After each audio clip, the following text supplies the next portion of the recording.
hari ini Tuhan. Tuhan yang pegang kendali dunia ini Tuhan. Tuhan pegang kendali bangsa ini. Tuhan pegang kendali setiap hidup kami Tuhan. Biar pagi hari ini kami duduk dekat di kaki-Mu Tuhan. Kami tenang Tuhan. Kami tahu harapan kami dalam Tuhan. Harapan kami di dalam Engkau Tuhan. Banyak kami hadapi situasi-situasi yang tidak mudah buat kami Tuhan. Tapi biarlah pagi hari ini firman Tuhan itu yang menguatkan kami. Firman Tuhan itu yang meneguhkan kami Tuhan. Untuk kami bisa melaluinya Tuhan. Percaya kepada Engkau Tuhan. Dan Kau boleh melihat mujizat terjadi Tuhan di dalam nama Tuhan Yesus. Terima kasih Tuhan, pimpin Tuhan awal dan di akhir. Pimpin hamba menjaga firman Tuhan juga Tuhan. Kalau kami hari ini datang Tuhan dengan beban yang berat, Tuhan berikan kami pemulihan Tuhan. Kalau kami datang dengan sakit penyakit, Tuhan berikan kami kesembuhan yang sempurna. Kalau kami datang dengan masalah Tuhan, kami datang dengan hutang piutang, Tuhan berikan kami jalan keluar pagi hari ini Tuhan. Biar kami pulang dengan makan roti rohani Tuhan yang mengenyangkan kami Tuhan. Saya boleh masuki satu minggu ke depan dengan sukacita bersama Tuhan. Terima kasih Tuhan, dalam nama Tuhan Yesus kita katakan amin. Jangan duduk. Shalom. Selamat hari Minggu. Tangan kanan kiri selamat hari Minggu. Tuhan memberkati, berikan senyuman terbaik buat kanan kirimu. Saya percaya ada sukacita dalam rumah Tuhan. Amin. Beberapa minggu ini kita mendengar di TV, di radio, di WhatsApp, media sosial, pagi hari yang muncul biasanya update virus corona gitu ya. Di beberapa grup bahkan hampir rata-rata isinya adalah mirip-mirip sama semua seperti itu. Kalau kita datang ke kantor, kalau di kantor saya masuk di depan gerbang langsung ditembak dengan suhu tubuh. Kalau di atas 38 katanya akan dibawa ke pos penjagaan, kemudian akan dirujuk ke rumah sakit. Tapi buktinya tidak ada juga sih waktu itu. Tapi sampai 2 kali di pintu gerbang sama di lobi, jadi 2 kali dicek sampai seperti itu. Karena memang kondisinya memang luar biasa. Bahkan kalau pergi ke suatu tempat lagi makan siang juga sama juga dicek seperti itu juga. Bahkan teman saya agak bercanda, kok nggak sekalian Pak tensi aja gitu. Cek tensi, cek kolesterol gitu lah ya. Tapi memang kondisinya memang luar biasa dahsyat dan luar biasa, sepertinya menakutkan setiap kita, mengkhawatirkan kita, membuat kita menjadi ragu, membuat kita jadi bingung, membuat kita jadi bimbang. Kemarin kami ada KT juga di rumah. Di rumah kami pas sampai gitu, kami suruh masuk ke dalam kamar mandi, cuci tangan dulu. Cuci tangan, habis itu kami langsung menyediakan hand sanitizer. Kadang-kadang ini mungkin membuat orang, kenapa sih harus seperti itu? Tapi kalau kita memang, at least kita menjaga diri kita satu sama lain ya. Tapi kalau nggak mau pakai hand sanitizer nggak apa-apa, langsung aja. Tapi kami menyediakannya di situ, kami menyediakan kamar mandi juga, terus ada sabunnya juga, semua kami sediakan biar orang merasa nyaman juga ketika mereka datang ke kelompok tumbuh. Akhirnya ada sukacita di sana. Tapi pagi hari ini ketika saya menyiapkan kebenaran firman Tuhan hari ini, temanya adalah sirama dengan hatimu. Boleh slide berikutnya Kak. Saya tertarik dari satu kebenaran firman Tuhan dalam Filipi 4 ayat 6 sampai 7. Mari kita buka Bapak Ibu Saudara sekalian. Filipi 4 ayat 6 sampai 7.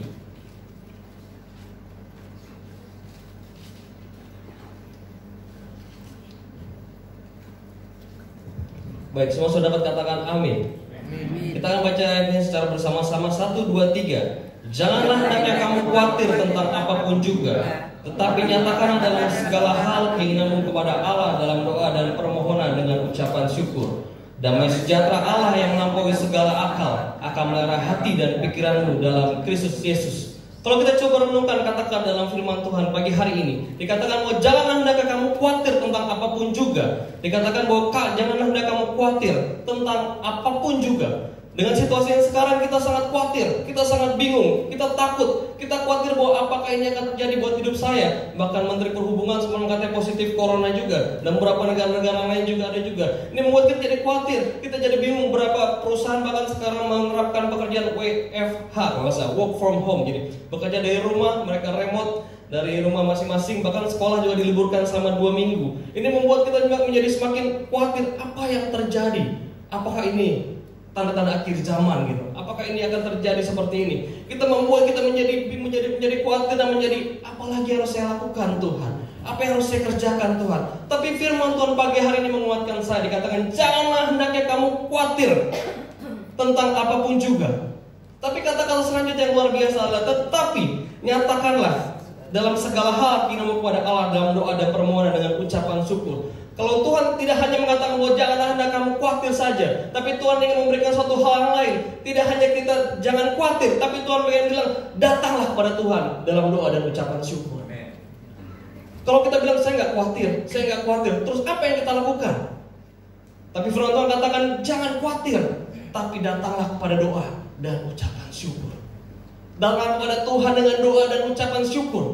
Bukan hanya sekedar saya tidak khawatir, saya tidak akan kena, saya punya imun yang bagus, saya minum estersi setiap hari, saya minum imbos setiap hari, saya cuci tangan setiap 5 menit, saya minum obat yang lain, saya minum jamu setiap hari, saya minum temulawak, jahe merah sekarang mahal harganya. Kita minum jamu dan lain akhirnya membuat kita bilang saya tidak khawatir. Tapi Tuhan bilang tidak hanya tidak khawatir, tapi nyatakanlah dalam segala hal keinginan kepada Allah dalam doa dan permohonan dengan ucapan syukur. Amin. Dalam doa dan ucapan syukur. Selanjutnya di ayat itu dikatakan bahwa damai sejahtera Allah melampaui segala akal akan mengerai hati dan pikiranmu dalam Kristus Yesus. Ketika kita berdoa dan kita mengajukan permohonan syukur di hadapan Tuhan, ada damai sejahtera. Katakan amin. Ada damai sejahtera dalam hati kita. Kita khawatir dengan banyak hal, kita bingung dengan banyak hal, mungkin makanan menipis, kita mulai beli beras, kita mulai nyetok lain-lain Indomie dan lain-lain. Tapi lebih dari itu Tuhan yang bilang damai sejahteraku melampaui segala apa yang kau pikirkan dan kau bayangkan. Ketika kau datang ke hadapanku dalam doa dan ucapan syukur, melampaui akal kita, akan memelihara hati kita dan pikiran kita. Ketika kita berdoa di hadapan Tuhan, ketika kita mengajukan permohonan syukur di hadapan Tuhan, Tuhan memelihara hati kita, Tuhan memelihara pikiran kita, sehingga hati kita tidak lagi menjadi hati yang khawatir. Pikiran kita tidak dipenuhi dengan pikiran-pikiran yang membuat kita bingung, apakah saya akan mati nantinya, apakah saya akan selesai hidupnya. Tapi Tuhan katakan jangan khawatir, maka aku akan berikan kepadamu damai sejahtera yang melampaui segala akal dan pikiranmu, memelihara hidupmu, memelihara hatimu, memelihara pikiranmu, sehingga engkau tetap tenang ketika engkau tidur di malam hari. Ketika kita melakukan hal ini Bapak Ibu Saudara sekalian, kita tahu kondisinya tidak semudah itu. Tapi firman Tuhan, ya dan amin, tetap kekal sampai selama-lamanya. Firman inilah yang menguatkan kita di saat seperti ini. Firman Tuhan inilah yang membuat kita tetap bertahan di hadapan Tuhan. Kita percaya bahwa Tuhan yang memberikan saya damai sejahtera, sehingga pikiran saya dan hati saya tetap percaya pada Tuhan. Amin. Bapak Ibu Saudara sekalian, kalau kita melihat kondisi seperti ini, mungkin kita benar-benar tidak tahu apa yang kita lakukan. Tapi pagi hari ini, biarlah firman Tuhan ini menguatkan setiap kita. Datanglah dalam doa dan ucapan syukur. Datanglah dalam doa dan ucapan syukur. Mari kita buka firman Tuhan selanjutnya dalam 2 Tawarik 20 ayat 1. Kita akan belajar dari Yosafat. 2 Tawarik 20 ayat 1.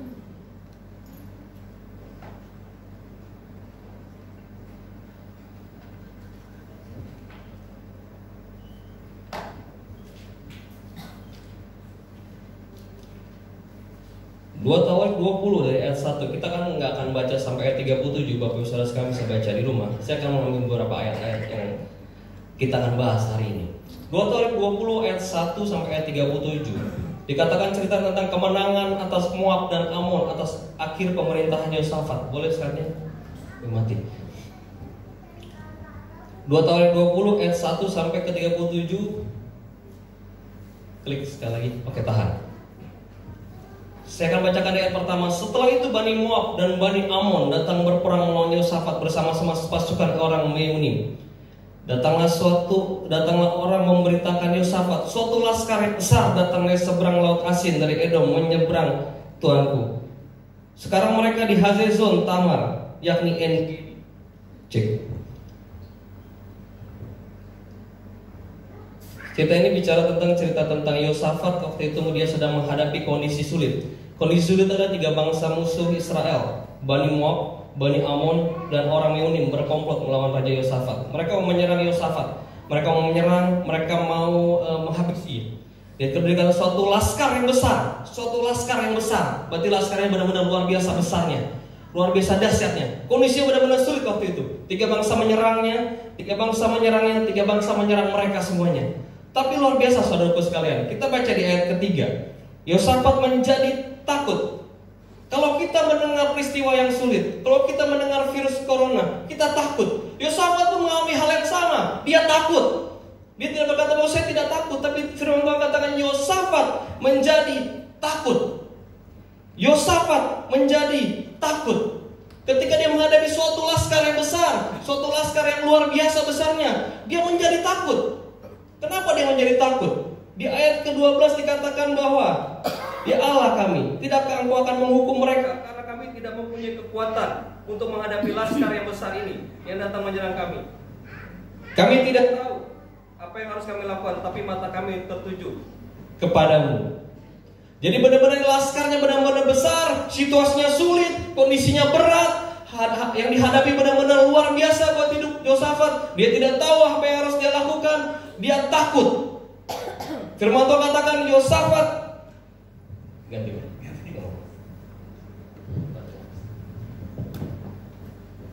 Yosafat takut. Cek.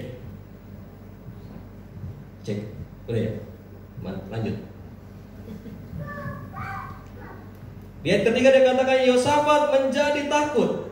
Kalau kita menghadapi masalah yang luar biasa, kita dipecat, kita kehilangan pekerjaan, bisnis kita berantakan, anak kita masuk rumah sakit, anak kita gagal masuk sekolah yang bagus, kita gagal menikah, kita kehilangan motor kita kemalingan, kita kehilangan duit kita dicopet, kemudian juga kita kehilangan pasangan kita. Hidup kita pasti ada rasa wajar bahwa kita takut. Bagaimana saya harus menghadapinya?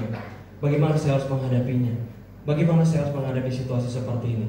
Yosafat mengalami hal yang sama. Yosafat menjadi takut. Firman Tuhan tidak mencatat Yosafat menjadi tidak takut, tapi firman Tuhan mencatat Yosafat menjadi takut.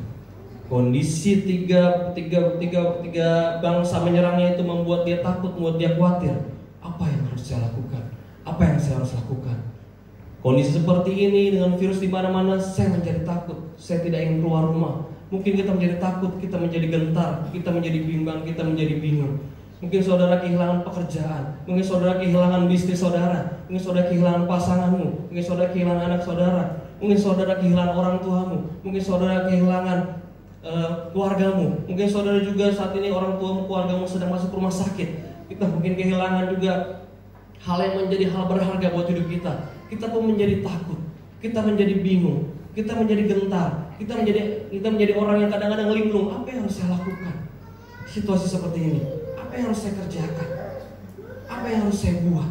Apa yang harus saya kerjakan? Saya pernah menghadapi suatu peristiwa di mana saya dalam satu bulan itu tidak punya uang untuk membayar beberapa hal. Saya khawatir, saya takut. Tapi saudaraku sekalian, itu hal yang wajar. Kita takut, manusia ditaruh hal itu untuk kita menghadapi hal itu, kita takut, kita bimbang. Saya harus melangkah dari mana? Tapi luar biasanya pribadi Yosafat, dia takut. Saya pun takut. Mungkin saudara juga mengalami hal yang sama, takut juga. Tapi Yosafat di ayat ketiga dilanjutkan bahwa Yosafat menjadi takut, lalu Yosafat menjadi takut, lalu mengambil keputusan untuk mencari Tuhan. Katakan amin. Yosafat menjadi takut, lalu dia tidak hanya sekedar ketika dia takut dia berdiam diri saja, dia hanya menyalahkan diri sendiri, bahkan dia menyalahkan Tuhan, menyalahkan kondisi, menyalahkan apa yang terjadi di sekitar dia. Tapi dia katakan, saya takut Tuhan, tapi saya mencari Tuhan. Yosafat menjadi takut, dia menjadi gentar, tapi keputusan dia, reaksi dia, respon dia berbeda, Bapak Ibu Saudara sekalian. Yosafat menjadi takut, lalu kemudian ia mengambil keputusan untuk mencari Tuhan. Yosafat mencari Tuhan. Yosafat tidak mencari yang lain. Yosafat tidak mencari dari tempat yang lain, tapi dia mencari kepada Tuhan, pencipta dunia ini, yang menciptakan hidup dia, yang menciptakan segala sesuatunya, yang dia percayai, yang dia tahu bahwa orang pribadi ini bisa menyelamatkan hidup dia. Yosafat khawatir, Yosafat sangat takut, tapi dia mengambil keputusan yang luar biasa. Banyak hal di antara kita ketika kita menjadi takut, kita tidak mencari Tuhan. Kita mencari dari tempat yang lain, kita mencari dari lokasi-lokasi yang lain, kita mencari pendapat orang lain juga, dan akhirnya kita gagal, kita kecewa, dan kita kecewa sama Tuhan. Tapi pagi ini bila kita belajar dari Yosafat, dia mungkin takut, dia mungkin gentar, dia mungkin bimbang, dia benar-benar ragu untuk dia melakukan apapun. Tapi dia mencari Tuhan, Bapak Ibu Saudara sekalian. Dia mencari Tuhan, dia mendapati Tuhan, dia datang hadapan Tuhan. Dan ia menyerukan kepada seluruh Yehuda supaya berpuasa. Bahkan di ayat keempat dikatakan, dan Yehuda berkumpul untuk meminta pertolongan daripada Tuhan. Mereka datang dari semua kota di Yehuda untuk mencari Tuhan. Bapak Ibu Saudara sekalian, kata mencari Tuhan bicara tentang bahwa dia benar-benar pengen dekat sama Tuhan. Dia mau tahu suara Tuhan seperti apa untuk kondisi ini. Kondisi saat ini kondisi yang luar biasa dahsyat, saudaraku sekalian. Mungkin ada beberapa yang sedang persiapan diri untuk menikah dan lain-lain. Akhirnya bingung bagaimana saya nikah jadi apa enggak gitu kan ya. Tempat sudah di booking dan lain-lain. Atau teman-teman juga sudah punya acara buat zone, buat KT, buat persekutuan di suatu tempat, dan ini jadi apa enggak. Bahkan kami pelayan kami di Youth, salah satu wilayah di Youth di Cipayung, kami mau ke Ancol. Akhirnya ketika Bapak Gubernur bilang Ancol itu tuh berarti kita nggak jadi ke Ancol. Berarti kita harus cari tempat yang lain. Kondisi-kondisi membuat kita ragu, menjadi kita khawatir. Tapi apakah respon kita? Apakah reaksi kita? Apakah Bapak Ibu Saudara sekalian mencari Tuhan, mendengar suara Tuhan, atau kita menjadi orang yang ragu, skeptis, pesimis? Sudahlah. Tapi Yosafat pagi hari ini mengajarkan kepada kita bahwa dia mencari Tuhan. Dia datang ke hadapan Tuhan, dan dia mau dengar apa sih yang Tuhan mau sampaikan buat hidup dia. Biarlah pagi hari ini setiap kita menghadapi situasi seperti ini, situasi yang berat seperti ini, tidak membuat kita menjadi lari, membuat kita tidak menjadi kecewa sama Tuhan, tidak membuat setiap kita menjadi gentar, tapi membuat kita semakin dekat sama Tuhan. Amin. Membuat kita semakin dekat sama Tuhan, kita dengar suara Tuhan dan apa yang Tuhan mau. Kondisi dunia begitu luar biasa, banyak kekhawatiran, banyak hal-hal yang berat, banyak orang-orang, bahkan saya pernah dengar cerita, kalau nggak salah ya, benar apa tidak, di Korea itu begitu dia dengar dia demam, terus dia mengarah ke virus ini, tapi harus diverifikasi. Teman saya bilang dia bunuh diri katanya di Korea, Bapak Saudara sekalian. Karena benar-benar ini virus ini benar-benar membuat orang menjadi khawatir. Mungkin hal yang lain juga Bapak Saudara yang saat ini sedang Bapak Saudara sekarang alami, kondisi-kondisi yang berat dalam hidup Bapak Saudara sekalian. Tapi apakah setiap kita datang ke hadapan Tuhan? Seperti Yosafat, dia mengambil keputusan untuk mencari Tuhan. Kondisi sulit, reaksi Yosafat takut, tapi respon Yosafat berbeda. Masalah pasti ada, amin. Kondisi sulit pasti ada. Tapi bagaimana reaksi setiap kita? Bagaimana respon setiap kita? Itu menentukan kedewasaan hidup kita, menentukan bagaimana kita dekat sama Tuhan tadi. Kondisi yang sama, tapi mungkin beda responnya. Reaksinya berbeda dengan dua orang yang berbeda. Satu mungkin menjadi takut, menjadi stres, tapi yang satu dia datang ke hadapan Tuhan. Dia menjadi percaya diri, dia datang sama Tuhan. Dan akhirnya Tuhan berbicara di dalam ayat ke-14 sampai 15. Lalu Yahaziel bin Zakaria bin Benaya bin Mataya seorang Lewi dari Bani Asaf dihinggapi roh Tuhan di tengah-tengah jemaah dan berseru, "Camkanlah hai seluruh Yehuda dari penduduk Yerusalem dan tuanku Raja Yosafat. Beginilah firman Tuhan kepadamu, janganlah kamu takut dan terkejut karena laskar yang besar ini, sebab bukan kamu yang akan berperang melainkan Allah." Luar biasa. Ketika dia berseru kepada Tuhan, Tuhan mendengar dan dia menjawabnya. Ketika kita menghadapi situasi yang sulit, masalah yang berat, Bapak Saudara sekalian, datanglah kepada Tuhan. Dia yang tahu hidup engkau, dia yang tahu masalahmu, dia yang tahu apa yang harus kau lakukan, dia tahu solusinya seperti apa. Di sanalah kau dapatkan damai sejahtera dan dapatkan jawabannya. Bukankah kau yang akan berperang, tapi Tuhan yang berperang buat engkau.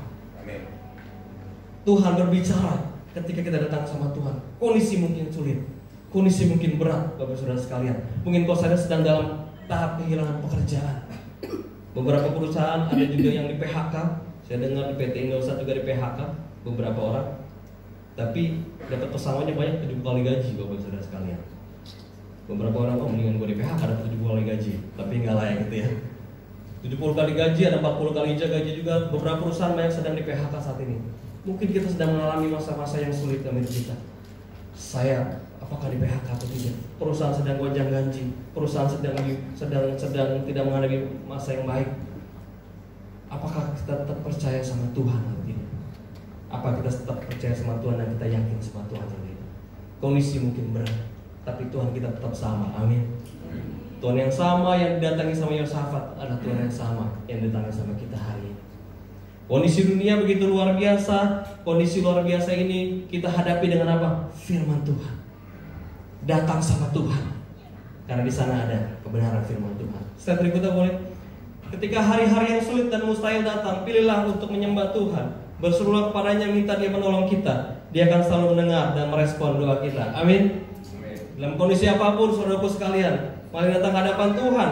Kondisi yang sulit dan mustahil, datang untuk menyembah Tuhan. Dia akan menyampaikan hal-hal rahasia buat hidup kita.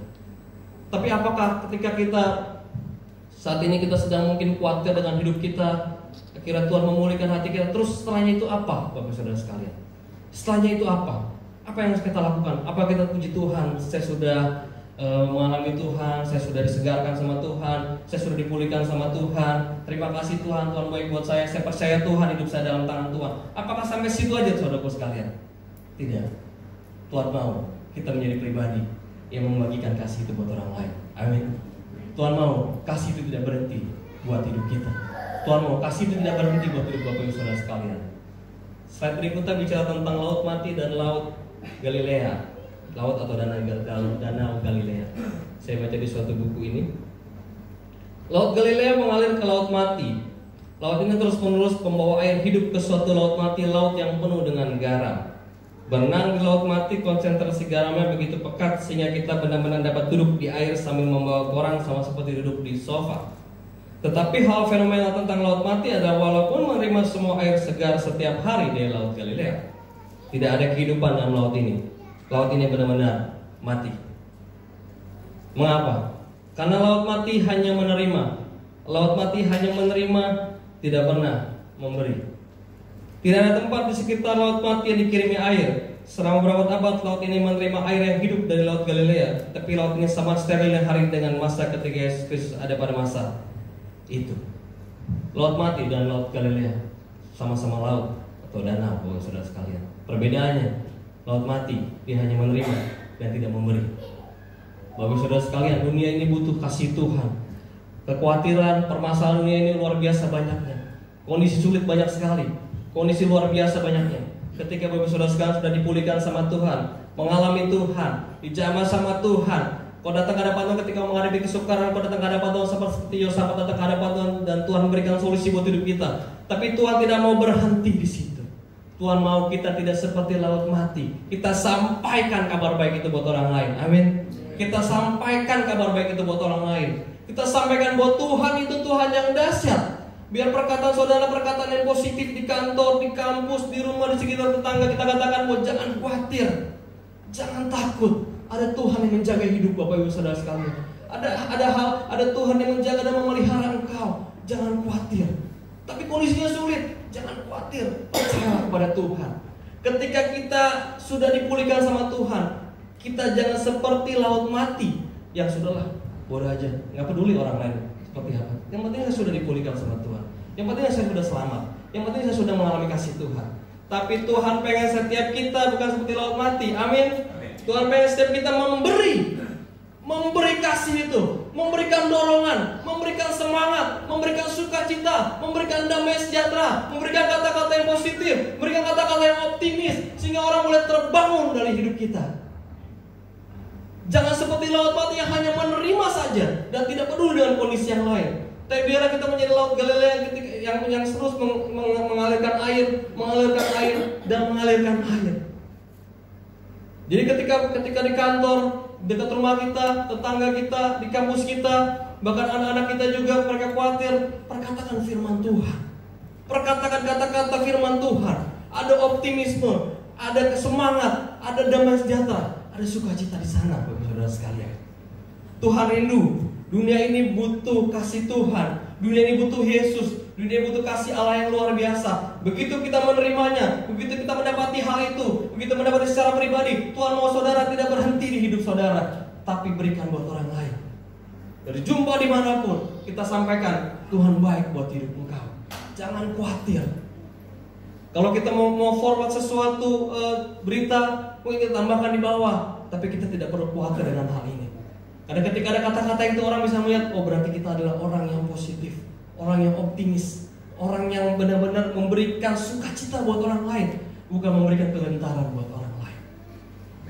Gereja Tuhan harus berdiri kuat. Gereja Tuhan harus berkata yang luar biasa. Gereja Tuhan harus berani berkata-kata positif. Gereja Tuhan harus berani berkata kebenaran firman Tuhan. Karena dunia ini butuh seperti itu, Bapak Ibu Saudara sekalian. Kondisinya luar biasa. Masalahnya selain virus corona ini mungkin ada PHK dan lain-lain juga di beberapa tempat, juga di beberapa negara, di beberapa tempat. Tapi biarlah setiap kita bukan seperti laut mati, tapi hidup kita menjadi berkat buat banyak orang. Amin. Menjadi berkat buat banyak orang. Perkataan Bapak Ibu Saudara sekalian sangat ditunggu-tunggu dimanapun berada. Ketika engkau ada dalam suatu grup WhatsApp, perkataan adalah perkataan yang paling ditunggu, karena perkataan adalah perkataan penuh dengan nada positif. Firman Tuhan di sana, kata-kata optimisme, dan ada dukungan yang luar biasa di sana. Bukan kegentaran, bukan ketakutan, bukan kecemasan, bukan kekhawatiran, bukan kebimbangan. Tapi di dalam Tuhan selalu ada sukacita di sana. Kondisi sulit apapun, saudaraku sekalian, Tuhan ada buat setiap kita. Amin. Kalau hari ini kita mungkin lihat di bawah teman-teman tadi, Bapak Saudara sekalian tadi disuruh cuci tangan, disuruh pakai hand sanitizer, itu hanya mungkin untuk membuat beberapa orang mungkin nyaman. Ada juga yang mungkin tidak nyaman ketika dia tidak melakukan hal itu. Tapi jika tidak, nanti akan disampaikan oleh Bapak Gembala tentang hal ini dari GKD seperti apa. Tapi biarlah setiap kita dengan kekhawatiran ini, kita boleh tetap dekat sama Tuhan. Dengar suara Tuhan. Seperti Yosafat, dia takut, tapi dia datang ke hadapan Tuhan.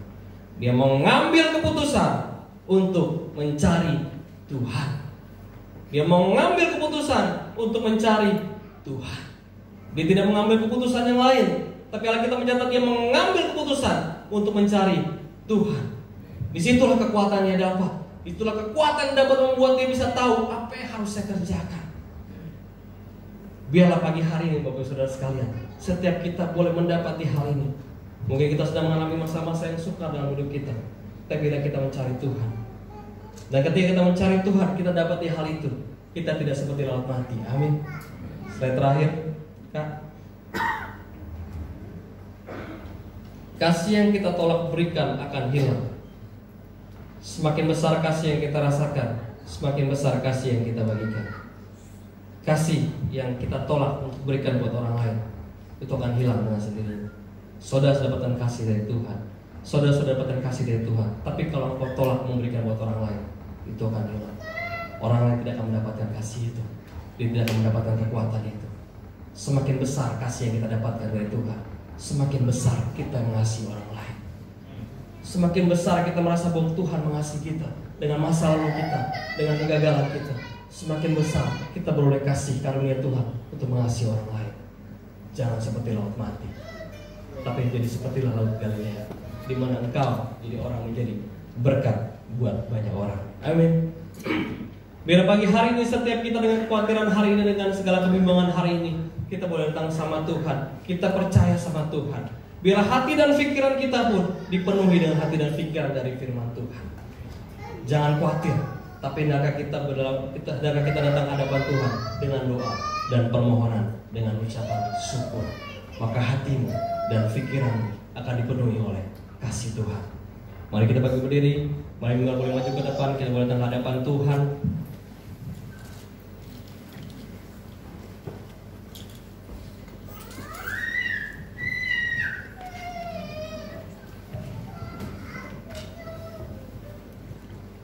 Haleluya Tuhan. Mari boleh tutup Alkitab.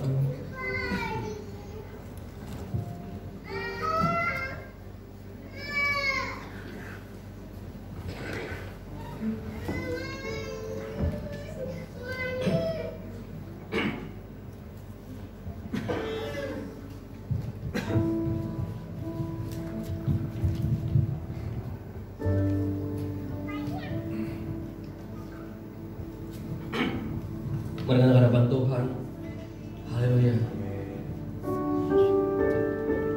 Banyak kekhawatiran, banyak kebingungan, banyak kebimbangan akhir-akhir ini. Tapi biarlah harapan dalam Tuhan tetap pernah sia-sia. Biarlah engkau datang ke hadapan Tuhan dengan harapan, karena dalam Tuhan tidak pernah sia-sia pengharapan itu. Pagi hari ini biarlah hatimu dipenuhi dengan kasih Tuhan. Biar pagi hari ini hatimu dipenuhi dengan hati Tuhan. Buang segala kekhawatiranmu, buang segala kebimbanganmu. Sehingga akan nyanyikan lagu ini. Biar kita boleh datang ke hadapan Tuhan, duduk tenang di hadapan Tuhan. Haleluya.